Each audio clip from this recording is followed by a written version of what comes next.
Hi, I'm Nazama and I'm here at the beautiful Winterbourne Medieval Barn. I'm going to be sharing with you a short video of chair yoga.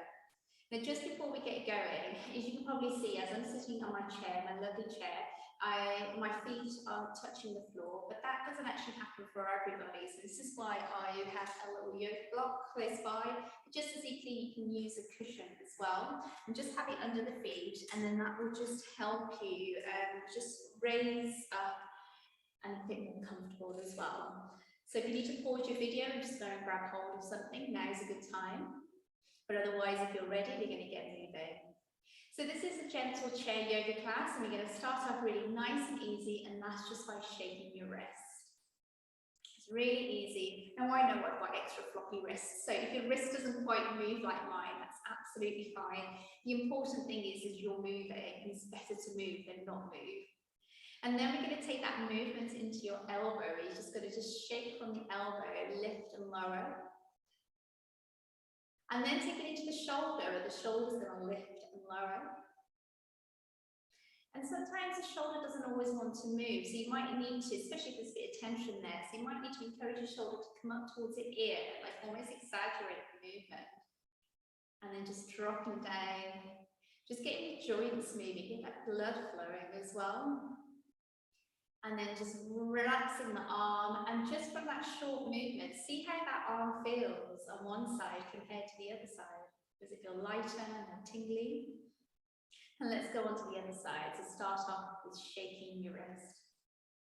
So just going to move through the joints. So one of the key things that I believe in is with yoga, it doesn't have to be those complicated moves. It's the simple stuff that's the most beneficial. So let's take it to the elbow, shaking from the elbow. So this is super duper easy. You're already starting to lengthen your arms, and then moving the shoulder, you're already starting to shake off any stress, any tension that you hold, the weight of the world. Just let it all drop off. Just let it all go. It's nice and easy. Keep it moving and relax. I've got two nice long arms already. The next bit of movement, you're going to let one hand scoop down past your knees, and then same on the other side. So just notice you're just moving past the knees, and just keep that momentum going. Just moving from one side to the other. Excuse my squeaky chair. And then just one more scoop on each side. And then from here, you're going to start taking the arms back, almost as if you're doing a backstroke. Just nice and easy, as much as the arms want to move. If you're finding that arms don't want to move, you could just take the elbows back. That usually tends to be a bit easier. But if you can find that the whole arm can move, then that's a bonus. And then see how it feels with both arms moving back at the same time. So the important thing is that you feel good with whatever you're doing, and you're taking your time, and you're working with your body as well. And like I say, the simplest movements are the best ones. And this one is amazing for breathing, because look, when the arm's moving back, just feel your chest opening. So you don't need to do any breathing techniques, you're just stretching the lungs, and then the better we breathe, the better we feel as well. So next time your arms come down, I'm sure they're ready for a rest, and just give them a rest there. We're going to just shake the wrists again. This time moving both hands, moving the elbows, moving the shoulders, just loosening up your body. There's no right or wrong. It's just about keeping yourself safe, and this is a very safe movement. And then we just shake the legs as well, just one at a time, just on one side, just have a wobble from the toes, knee, all the way up to the hip. And then same on the other side, just wobbling from toe all the way up. Again, just breathe. There's no set way of being, just just move from one side to the other to sort of whatever feels good. From toes all the way up to the thigh. And then just one more on each side. Lovely. And then just final one, just wobbling, getting the joints moving, getting the blood flowing. Perfect. And coming down, we're going to go back to that earlier movement of scooping. So you're going to sort of reach down. It's not that I'm expecting you to reach down to the floor, but see what feels good, and that's the important bit as you move down. If it feels good to move lower, that's great. One thing I would say here is make sure that you lift up again and then reach down, because that gets the spine moving more than if you sort of stay forward the whole time. So just reach down and lift up, reach and lift. One more on each side, reach and lift.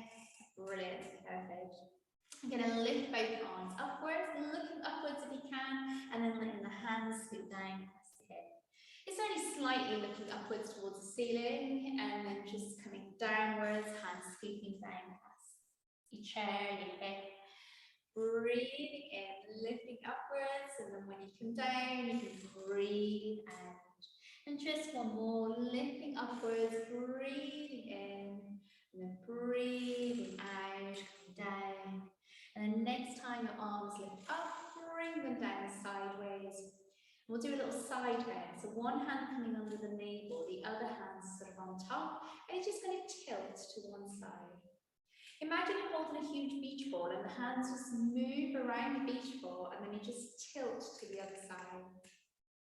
And just keep that going, just moving the hands around the beach ball and just tilting. And then again, just tilting to the side. One more on each side. Then notice the side of the body stretching. You might even notice your lower back is stretching and the hip as well. It's nice and easy. And then bringing the arms down. Begin to lift both arms up. So like I'm looking at my palms here, and then we can lift the hands upwards, lift the shoulders up, and notice how your back muscles are lifting with you as well. And then bring them down. Let's do that again, reaching upwards, feel the back muscles lift with you, and reaching down. And then one more, lifting upwards, and then coming down, and let's take it into finger flicks. So soft hands, like soft fists by the shoulders, and then just a little push out to the sides. Breathing in towards your shoulders, and then breathing out to the sides. And just one more, breathing in. Breathe out, let go of any stress, and then let's bring the arms down. Lovely, give the arms a break there for a moment, and let's work with the legs. So what you're going to do, first of all, is just straighten, take your legs out a little bit further. So I'm going to do this without my block. You might find if you want to take the block or cushion with you, you're very welcome to. In fact, I'm going to keep one foot on the cushion, on the block, and the other foot's going to come off. Because with this leg now, just straighten the knee the best you can, foot reasonably flat, and then just going to fold forward. So bringing your tummy closer towards the thigh, but there's only so far you'll move, because you can feel it, can't you, in your hamstring, maybe behind your knee. Or some people might even feel this in the lower back as it starts to stretch. Lovely, and then coming up. And then we're going to reach down again, so reaching down. And I'm going to be a bit naughty. I'm going to suggest to you to bring the toes up towards you and then point the toes away. Can you feel that? When you bring the toes up towards you, it sort of intensifies it a little bit, doesn't it? And the toes away. And then just one more. Perfect. And then let's come up. And then we're going to move on to the other side. So let's start off with the foot flat. So you can see when the foot is flat and you fold forward, you get a stretch in your leg and your lower back. And then just, feel into it. Make sure you're not holding your breath. So take your time breathing out.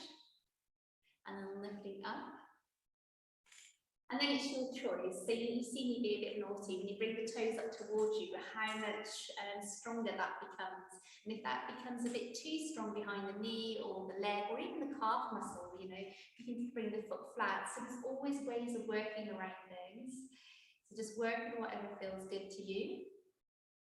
But let's have a little go anyway. See how it feels to bring the toes towards you and then point them down. Should be such a simple movement, but wow, it is an effort. Lovely, and then coming down, and then we'll come up. Well done. And let's go back to in the earlier movement, hands scooping past the knees. But you might have felt that movement, the leg stretch in the back as well. So this will help ease it off a little bit.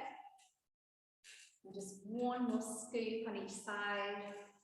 Lovely. And let's do a little turn. You're just going to turn your tummy to one side, chest and head, and then turning your whole body to the other side. So So we're just making sure that the spine moves in all directions, which it has now, because your spine is central to all movement. And then it's sort of the effects then ripple out to the rest of the joints. So we'll just do one more turn. And then just to finish off, a little gentle little jiggle and shake. I love my little jiggles and shakes. And there we are. So there's a little taster of chair yoga class.